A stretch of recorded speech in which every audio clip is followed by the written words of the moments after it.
Hi, I'm AC Strange, and this is the Bad Movie Show, episode 47, the Urban Horror Movie Show. Now, one of my favorite episodes that I've done is episode 5, Blacks and Horror Movie Show. It took me 2 years to realize it wasn't the greatest name for a segment, but it comes from a good place. My only complaint about black horror movies is there aren't enough. You know, usually you get a whole bunch of white kids, one black friend, and the black guy or girl dies right away. And it's a big bummer. But there are some movies with great, strong black characters doing their thing. And I have 3 of them tonight. But I did rename the segment Urban Horror Movies just to open it up a little bit. We could talk about Latinos, we could talk about apartment buildings, trains, anything city-esque horror movies. Boom. But tonight, we're doing black characters. And I mix it up too. I have a killer, I have an anthology, which is a group of short stories, and I have a blaxploitation. Aren't you excited? You should be. So let's get started, shall we?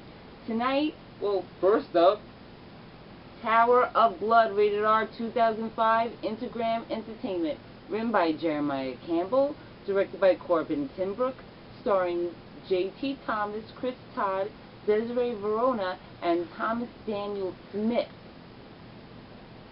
So first we see this big guy, big black guy, escape from a mental institution and kills everybody that gets in his way. Then we meet 7 friends who are getting together to have a party at the top of one of the friends' father's building that they're about to demolish. But they're going to have their party before it happens. The part of the building is empty and dark except for the elevator, and it is creepy. And there's, you know, a homeless lady and a big giant black guy wearing a mask with dreadlocks, wearing a janitor's uniform, killing the kids one at a time, and at one point 2 at a time. Now there are some good points and some bad points about this film. 1, the opening is way too long, and the music sucks balls. Okay? Straight off.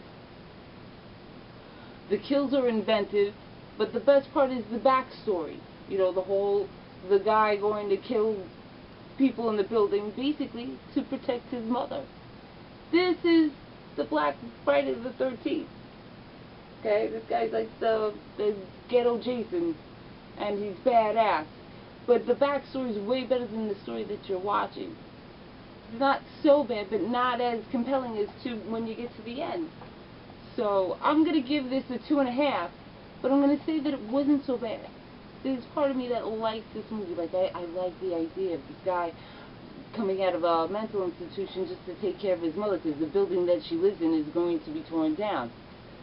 I think they really should have stuck with that. You know, it starts in his point of view, and it should have kept through in his point of view, but they didn't. So, 2.5, but this wasn't so bad, so I say see it for yourself. And I really rather see big black guys dress up as this guy than Jason, even if the movie sucked. You know? But it really wasn't so bad.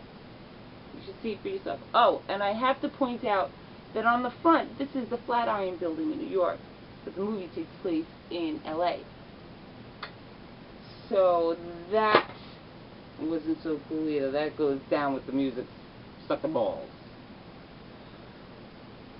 Next up, we have Snoop Dogg's Hood of Horror, 2007, rated R by Xenon Pictures, written by Tom Sullivan, Jonathan McHugh, Jacob Hare, and Chris Coben, directed by Stacey Title, who is a lady. Lady directed black horror. Hell yeah. Alright, so this stars Snoop Dogg, Ernie Hudson, Danny Trejo, Billy D. Williams, and we have a cameo by Lynn Shay. You watch this show, you know how much I love Lynn Shay. She's basically a badge to any cool movie, and you know this is cool, got Lynn Shay in it. So we're in the Hood of Horror, and we get this grand old tour by a soul broker named Devon. Now, we see his story animated, and that's great. But then he tells us this 3 different stories, and the first one is about this female graffiti writer who hates gangbangers, and she's granted the gift to cross her enemies out for real. The second story is about some sleazy cowboy slumlord and his trampy girl that basically to get his inheritance he has to live a year with 4 Vietnam veterans, and he makes sure that he gets all the money, theirs included, but he wasn't expecting these veterans to fight back. And then the third, about 2 rappers, one dies and the other one becomes a superstar because of it. And after he wins Player of the Year award, he finds himself on trial for his partner's death. This is cool, mean, at times brutal, and I like all 3 of the stories, but the best one's Devon's. I'm going to give this a 3.5. I'll buy it, and this is cool, rough, funny, gross, and mean. We dig it, and I really wish he would have done more like these. You know, Snoop Dogg did horror for a short time, and he should have done another one of those. It's a good idea. I like those in anthologies, always have. Last up, Blackenstein, the Black Frankenstein, rated R, 1973. Xenon Pictures, written by Frank R. Celerity, or Celetri, either one. Dr. William A. LeVay, directed by William A. LeVay. It's like, starring John Hart, Ivory Stone, Joe Dussault as the monster. So we have a Vietnam veteran, Eddie Turner, loses his limbs after a landmine going off underneath him. And his fiancée, Winifred Walker, convinces her old mentor, Dr. Stein, to work his magic on Eddie. He agrees.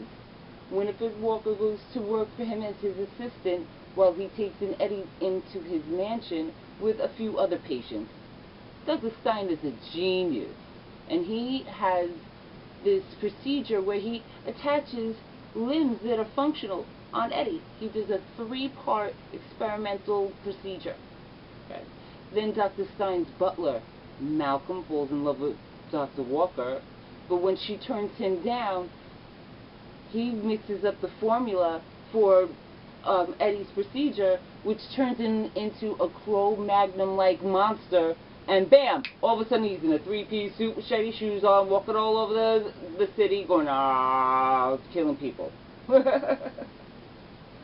This has its good points and its bad points too. Best part is the music is amazing. Amazing! It's very, very exciting, but there's hardly any action. Really, we're watching this Blackenstein walk around the city for a good part of the movie. But the music is awesome. I'm going to give this a 2, but I do say that you should watch this with maybe other music on, or if you're ready to get your heckle on, because this is fun for that. And the music is definitely worth watching this movie for, but you're going to sit there like this. The best part is all of a sudden he's in a suit. I'm going to give this a 2. And see it, you know, in the bar with some other music on. You know, try to, you know. Yeah, this is fun, but it does have its sucky moments. But I happen to love blaxploitation, and I am happy that I have this. So, 2. See it for yourself. There you go. So, what do you think about tonight's show? What do you think about me changing the name to Urban Horror Movies? Do you mind? Were you offended by blacks in horror movies? I'm going to do stuff like this again. So if you see any great or even not so great horror movies with really good, strong black characters in them, I would really, really, really love to hear it, because you know I want to see it. So that's it for me tonight. As always, watch more movies. And I'm AC Strange. This is a Bad Movie Show. Thank you. Good night.